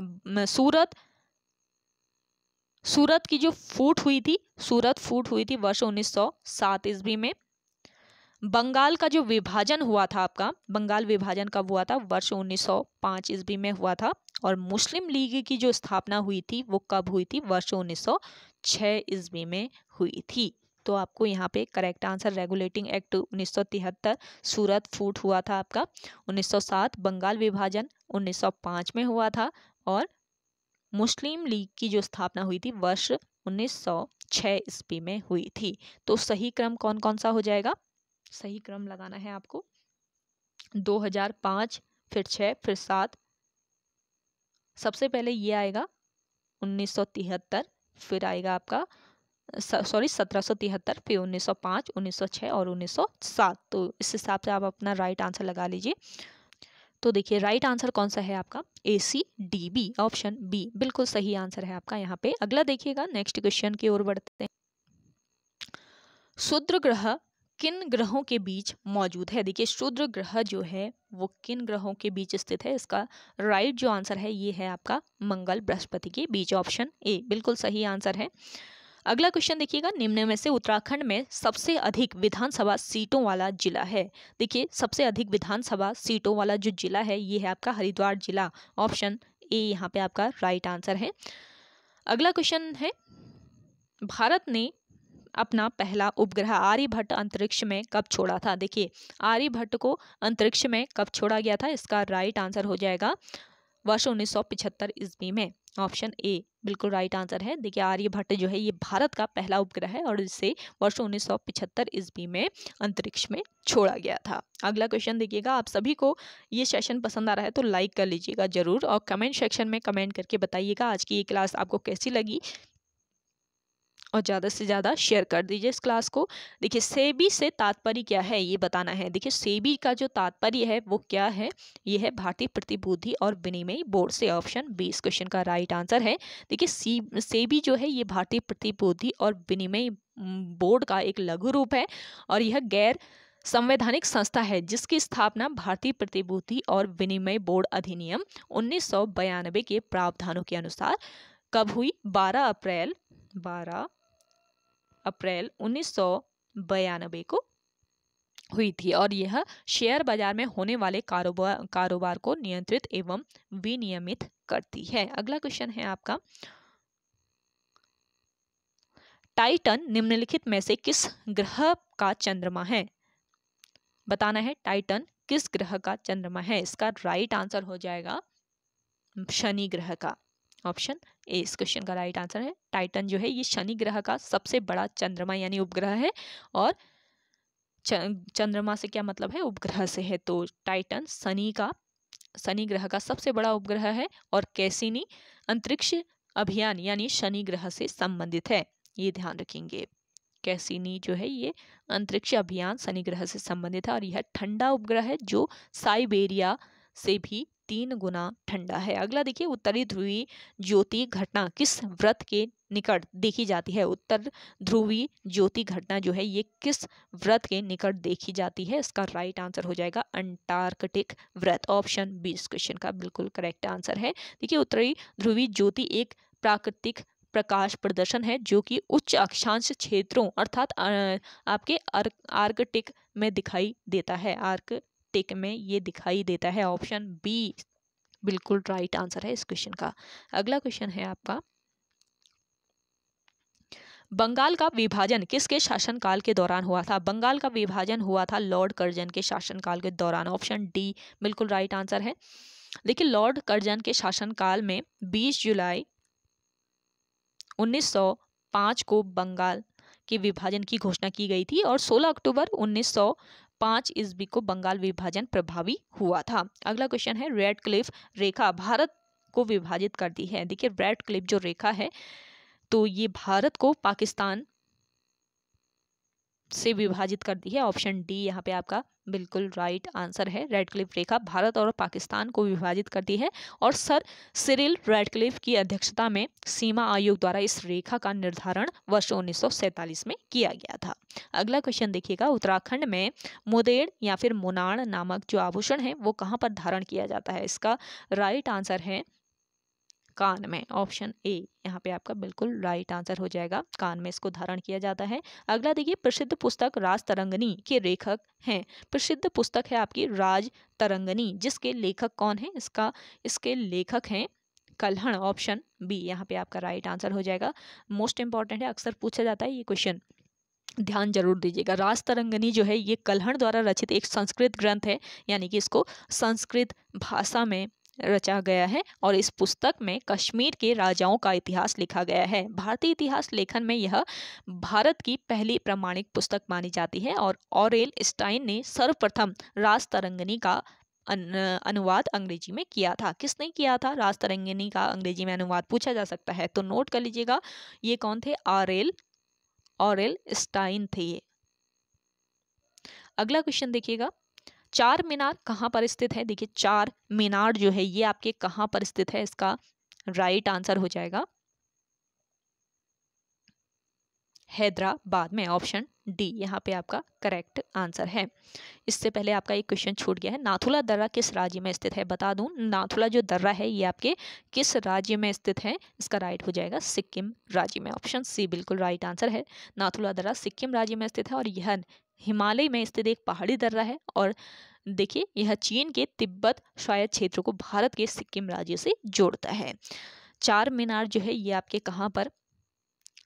हैदराबाद में स्थित है। चार मीनार जो है इसका निर्माण किसने करवाया था? वर्ष 1591 ईस्वी में मोहम्मद कुली कुतुब शाह ने इसका निर्माण करवाया था। अगला देखिएगा, राज्यसभा में सदस्य बनने की न्यूनतम आयु सीमा कितनी है? देखिए, राज्यसभा में सदस्य बनने की जो न्यूनतम आयु सीमा है वो कितनी है? इसका राइट आंसर हो जाएगा 30 वर्ष।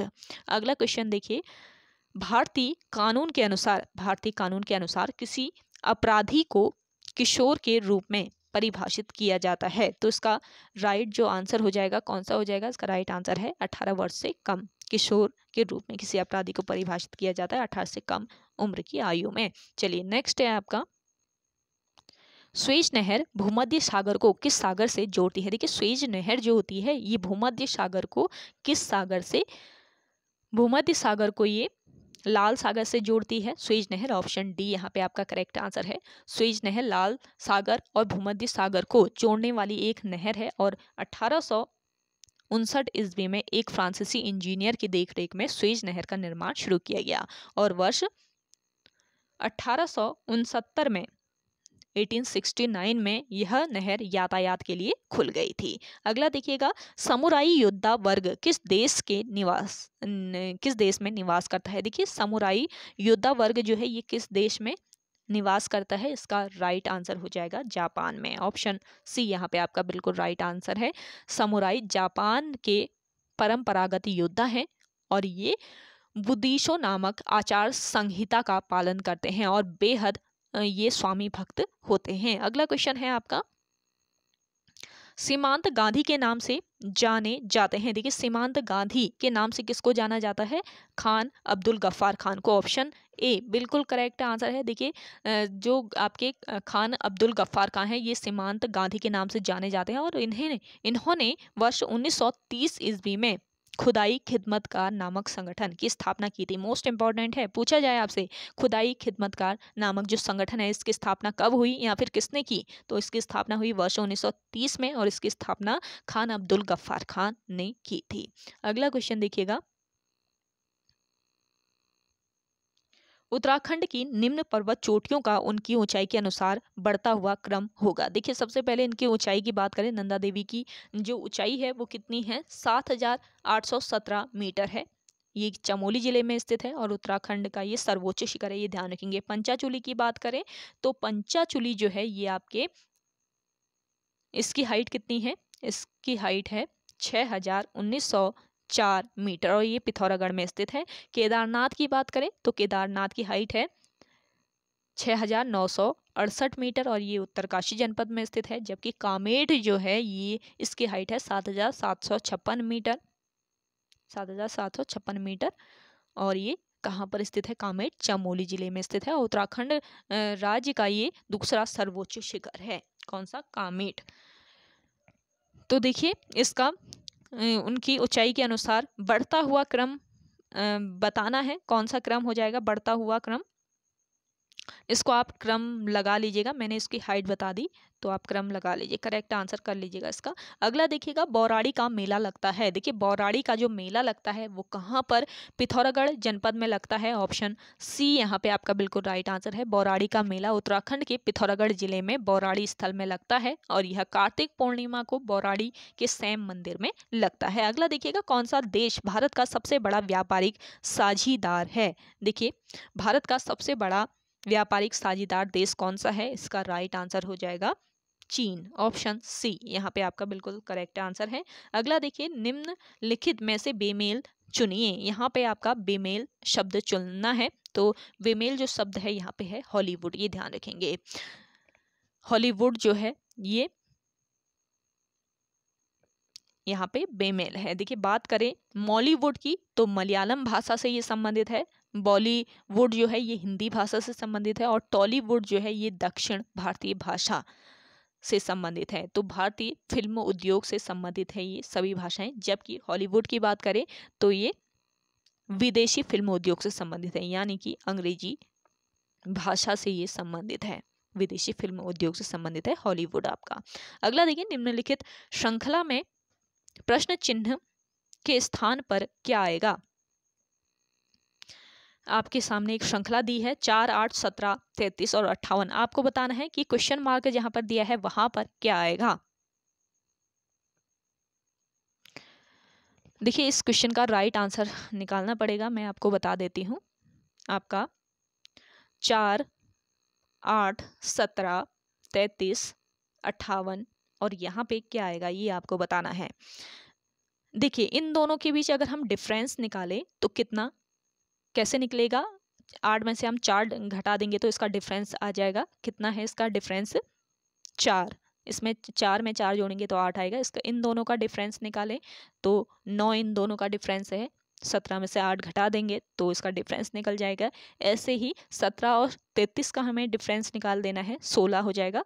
और इन दोनों का डिफरेंस कितना हो जाएगा, 36 हो जाएगा। अब देखिए 4 जो है वो कितने का स्क्वायर है, कितने का वर्ग है, 2 का वर्ग होता है 4। ऐसे ही 3 का वर्ग होता है 9, 4 का वर्ग होता है 16 और 5 का वर्ग होता है कितना, 36। अब ऐसे ही देखिए यहाँ पे क्रम देखिए आप, 5 का वर्ग, 2 का वर्ग, 3 का वर्ग, 4 का वर्ग, 5 का वर्ग। इसके बाद क्या आएगा, 6 का वर्ग, यानी कि 6 का वर्ग जितना होगा उसका राइट आंसर आ जाएगा आपका। अब देखिए 6 का वर्ग कितना होता है, 6 का वर्ग कैसे निकालेंगे, 6 को 6 से गुणा कर देंगे, यानी कि जो संख्या होती है उसी से उसको गुणा कर दें तो वर्ग निकल आता है।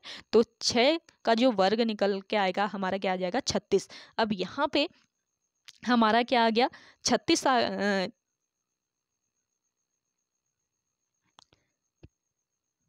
यहाँ पे हमारा क्या आ गया, 36 आ गया। यहाँ पे क्या आ गया हमारा, 36 आ गया है। 36 मैंने ऑलरेडी लिख दिया था, तो 36 आ गया यहाँ पे। 6 का वर्ग निकाला तो 36। अब देखिए 58 में, अब 58 में हम इतना जोड़ते हैं तो यहाँ पे जितना आएगा उतना राइट आ जाएगा आंसर आपका। यहाँ पे है आपका 58 और 58 में हम अगर 36 को जोड़ देते हैं तो कितना आ जाएगा, 58 में 36 को जोड़ लीजिए, 8, 6 कितना होता है, जल्दी से बताएं आप सभी लोग कीजिएगा, कितना आ जाएगा। यहाँ पे आ जाएगा आपका 94।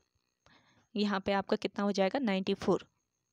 8 6 14 होता है, 14 के 4 हो गया, हासिल 1 हो गया, तो 5 3 8 हो गया और 1 9, तो 94 आ जाएगा। तो यहाँ पे आपकी जो श्रृंखला हो जाएगी, यहाँ पे कौन सी संख्या आ जाएगी, 94 आ जाएगी। तो इस हिसाब से आपका राइट आंसर हो गया ऑप्शन सी। इस तरीके से आपको करना है।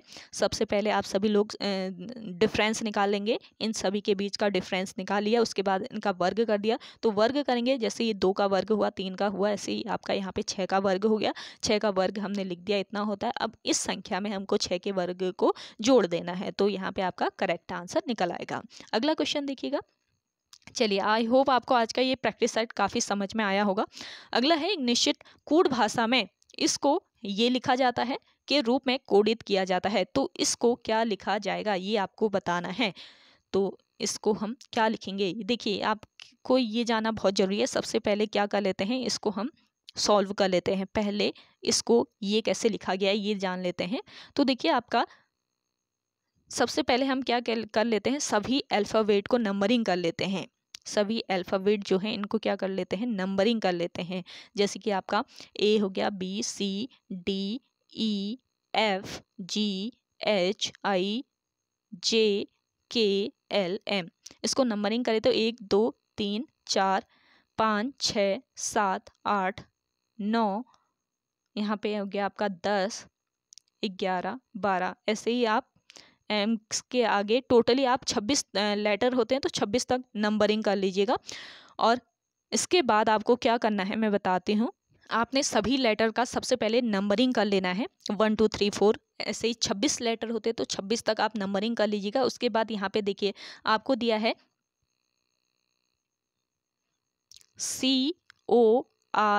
CORRUPT। देखिए, जो आपने नंबरिंग किया हुआ है, आपने नंबरिंग किया है। सी आ रहा है आपके कितने नंबर पे आ रहा है, सी आ रहा है आपके 3rd नंबर पे, ओ आ रहा है आपके 15 नंबर पे, आर आएगा आपके 18 नंबर पे, आर आएगा 18 नंबर पे, और आपका यू जो आ रहा है वो कितने नंबर पर, 21 नंबर पे आ रहा है यू, और आपका पी आ रहा है 16 नंबर पे, और टी आ रहा है आपके 20 नंबर पे।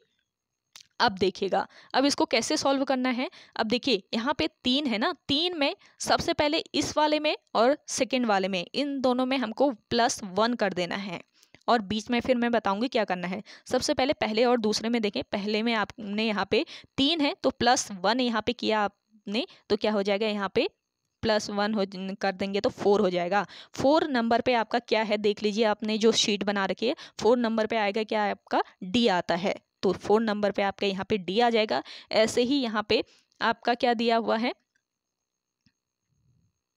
यहाँ पे आपने आपका 5 है, सॉरी 5 है नहीं 15 है आपका, यहाँ पे आपका क्या है 15। अब 15 में हमने 1 ऐड कर दिया तो क्या हो जाएगा, 16 हो जाता है।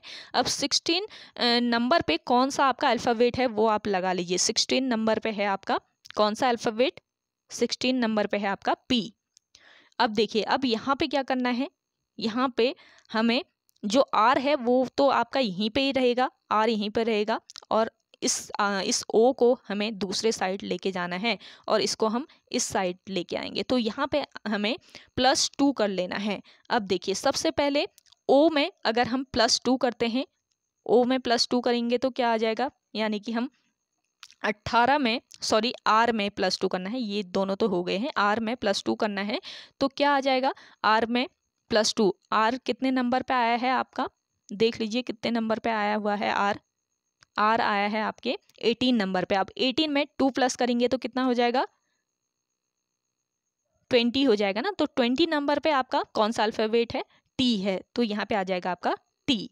ऐसे ही ये वाला जो आर है आपका, बीच वाला आर है, ये आर में हमें 2 प्लस करना है, बीच में ये याद करना है कि 2 प्लस लगाना है। जो 3 आपके अल्फ़ाबेट रहते हैं उनको उन्हीं में हमें देखना है कि 2 प्लस करना है, तो आर में 2 प्लस करेंगे तो क्या आ जाएगा आपका, आर कितना है 18 है ना, तो 18 में हमें इस 18 में भी 2 प्लस करना है, तो कितना 20 आ जाएगा, यानी कि यहाँ पे भी आपका क्या आ जाएगा, टी आ जाएगा। अब देखिए, अब ये जो देखिए ये चार्ट तो मिट गया है, मैं आपको फिर से समझाती हूँ। जैसे कि आपका CORRUPT,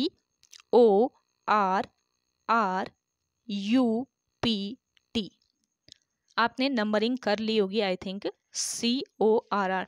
अब देख लीजिए यहाँ पे आपका C जो है वो किस नंबर पे है, C जो है आपके किस नंबर पे, तीसरे नंबर पे है। O है आपका 15वें नंबर पर, 15 नंबर पे। R है आपका 18 नंबर पे, ये वाला R भी आपके 18 नंबर पे, R 18 नंबर पे ही आता है। और U आता है 21 नंबर पे। ऐसे ही P आएगा आपका 16 नंबर पे और T आता है 20 नंबर पे। अब देखिए पहले और दूसरे में, इन दोनों में हमें क्या करना है, +1 कर देना है, यानी कि 3 में हम एक +1 कर देंगे, 3 में +1 कर दिया तो 4 आ गया यहाँ पे। तो 4 नंबर पे कौन से डिजिट आते हैं, आपने जो चार्ट बनाया है, चार्ट बना लीजिएगा, अल्फ़ाबेट जो A से लेकर Z तक है वो लिख लीजिए, उसमें नंबरिंग 1 2 3 4 करके ऐसे नंबरिंग कर लीजिएगा। तो देखिए आपने यहाँ पे 3 में 1 प्लस किया तो 4 आ गया। अब 4 नंबर पे आपकी कौन सी अल्फ़ाबेट आ रही है, 4 डिजिट पे कौन सा अल्फ़ाबेट आ रहा है उसको लगा लीजिए। 4 नंबर पे आ रहा है आपका D। अब देखिए यहाँ पे भी हमें +1 कर देना है, यहाँ पे आपका 15 में +1 करा तो आपका हो जाएगा 16। अब 16 नंबर पे आपकी कौन सी डिजिट आ रही है, 16 नंबर पे आ जाएगा आपका P। अब देखिए यहाँ पे ये बीच वाला जो R है आपका, बीच वाला डिजिट जो अल्फ़ाबेट है वो वहीं का वहीं रहेगा, यानी कि यहाँ पे हम क्या करेंगे, बीच में +2 ऐड करेंगे, +2। अब देखिए आपका यहाँ पे है 18 में +2 ऐड किया तो आपका आएगा कितना, 20 नंबर पे कौन सा अल्फ़ाबेट है आपका, 20 नंबर पे है आपका T, तो आप T कर लीजिएगा। अब देखिए अब इसको हमने दूसरी साइड लेके जाना है, यानी कि हम इसको यहाँ पे हम करेंगे और इसको हम इस साइड ले आएंगे, यानी कि क्रॉस कर देंगे हम इन दोनों को।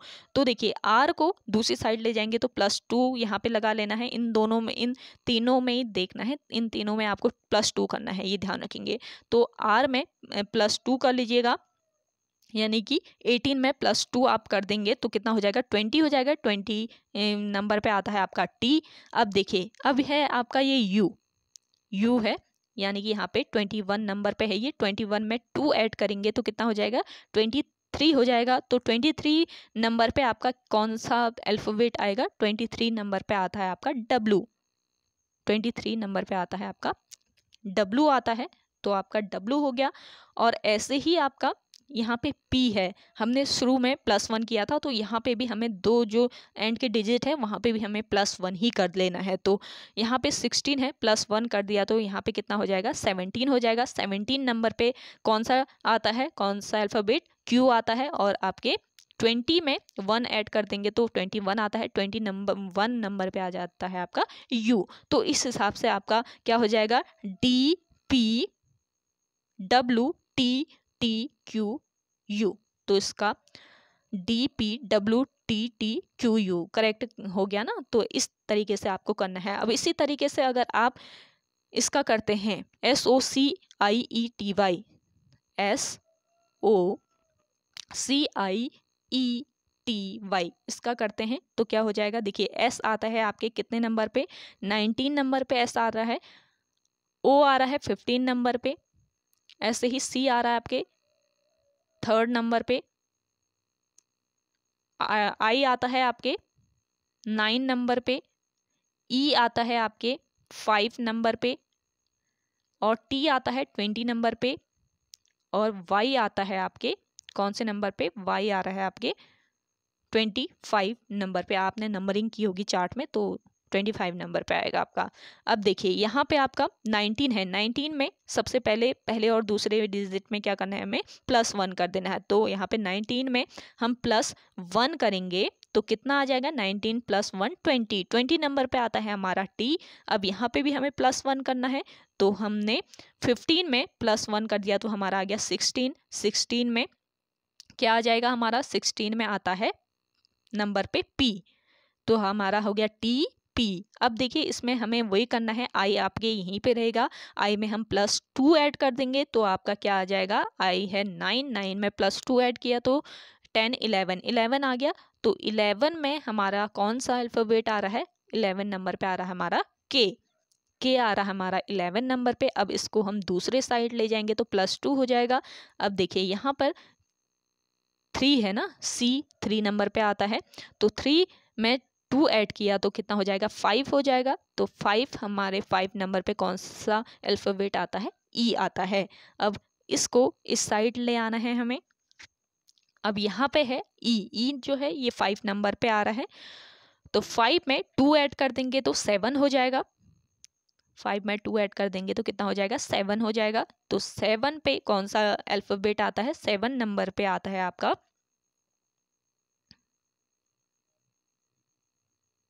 जी। 7 पे क्या आ रहा है, जी आ रहा है। अब ये दोनों बचे, देखिए 20 में आपने 20 में 1 ऐड किया तो कितना आ जाएगा, 20 में 1 ऐड किया 21 आ जाएगा। और आपका 21 नंबर पे कौन सा अल्फाबेट है, यू है। और आपके 25 है, 25 में 1 ऐड करना है तो 26 है, 26 पे है आपका कौन सा आ जाएगा, लास्ट में आता है आपका जेड। तो इस हिसाब से आपका जो सही आंसर हो जाएगा क्या हो जाएगा, आपका टी पी जी के ई फिर यू और जेड। तो आपका क्या हो जाएगा, इस हिसाब से आपका राइट आंसर कौन सा हो जाएगा, टी पी जी के ई यू जेड।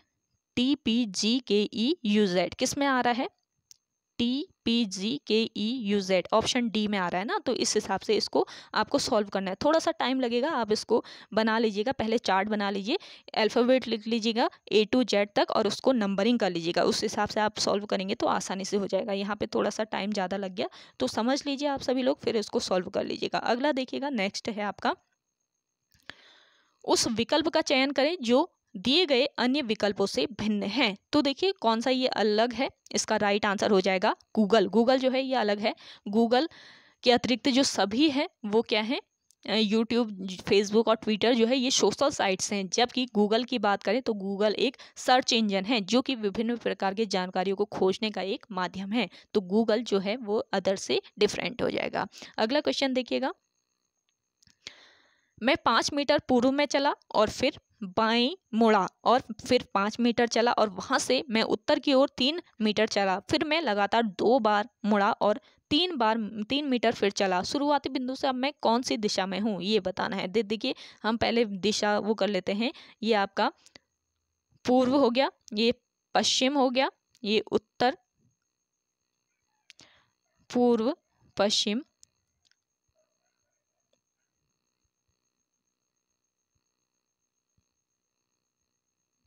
और दक्षिण, उत्तर और दक्षिण ये हो गए ना आपके। देखिए सबसे पहले क्या बोल रहा है, मैं पूर्व में चला, 5 मीटर चला, पूर्व में मैं पूर्व इस डायरेक्शन में होगी तो 5 मीटर में चल गया, 5 मीटर चली मैं, उसके बाद फिर बाएं मुड़ा, फिर उसके बाद यहाँ से बाएं मुड़ा 5 मीटर फिर चला, बाएं मुड़ के 5 मीटर चलना है।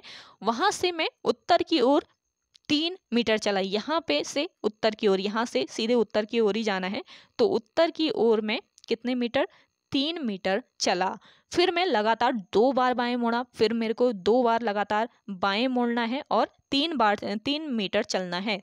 एक बार मुड़ी तो 3 मीटर में चली, अब यहाँ से भी मुझे बाएं मुड़ना है तो 3 मीटर में चली। तो देखिए शुरुआती बिंदु से अब मैं कौन सी दिशा में रहूंगा या रहूंगी, तो देखिए शुरुआती बिंदु से अब मैं कौन सी दिशा में हूँ, मैं हूँ यहाँ पे उत्तर पूर्व की दिशा। देखिए उत्तर पूर्व की दिशा है ना ये, तो मैं उत्तर पूर्व की दिशा में हूँ, तो इस हिसाब से आपका राइट आंसर कौन सा हो जाएगा, ऑप्शन सी, उत्तर पूर्व की दिशा में मैं रहूंगी। चलिए लास्ट क्वेश्चन है आपका, एफ का विवाह हुआ है जी से, एफ का विवाह किससे हुआ, जी से हुआ है जो एल की माँ है, ये ध्यान रखेंगे। एफ का विवाह हुआ है जी से जो एल की माँ है। देखो इसको इस तरीके से समझते हैं, ये पॉइंट है आपका एफ, एफ का विवाह हुआ जी से, यानी कि ये दोनों हस्बैंड वाइफ है, पति पत्नी है, ठीक है, ये है पति पत्नी। अब देखिए आई, देखिए एफ का विवाह हुआ जी से, इन दोनों का विवाह हो गया, ये पति पत्नी है, जो एल की माँ है, ये जो एक पॉइंट हमने एल बना दिया और ये एल की, एल पॉइंट ये है, एल की माँ कौन है, जी है, तो यानी कि एल जो है ये इसकी क्या हो जाएगी, बेटी हो जाएगी, एल जी की बेटी हो जाएगी। अब देखिए कैसे सॉल्व करना है,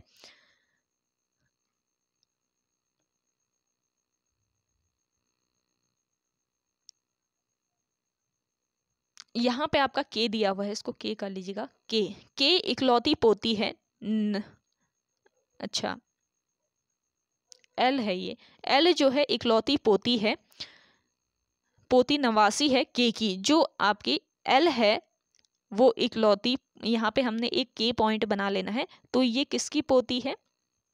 के की पोती है एल, इकलौती पोती है ये। एल जो है ये इकलौती पोती है, तो ये होगी इसकी बेटी हो गई, ये पोती हो गई। यानी कि ये जो के है ये किसकी सास हो जाएगी? इसकी जी की ये क्या हो जाएगी? सास हो जाएगी। तो ये हो गई सास। ठीक है, इतना समझ में आ गया आप सभी लोगों को? ये दोनों पति पत्नी हैं और इसकी बेटी है एल, जी की बेटी है एल, और के जो है इसकी सास हो जाएगी क्योंकि ये इसकी पोती है। अब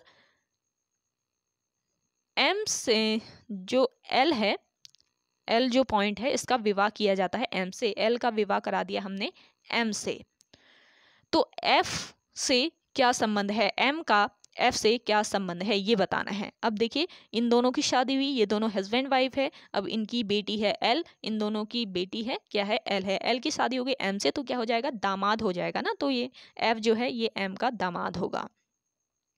सॉरी, एम जो है ये एफ का दामाद होगा, ये ध्यान रखेंगे। तो दामाद आपका यहाँ पे करेक्ट आंसर हो जाएगा। इस तरीके से आप सॉल्व करेंगे तो करेक्ट कर सकते हैं। तो ओके गाइज, आज के इस प्रैक्टिस सेट में इतना ही। आई होप आपको आज का ये प्रैक्टिस सेट पसंद आया होगा। अगर आप सभी को आज का ये प्रैक्टिस सेट पसंद आता है तो इस सेट को लाइक कीजिएगा, शेयर कीजिए। जिन लोगों ने अभी भी हमारे YouTube channel study with M को सब्सक्राइब नहीं किया है वो सब्सक्राइब कर लीजिए। चलिए मिलते हैं एक नई वीडियो के साथ, तब तक के लिए धन्यवाद।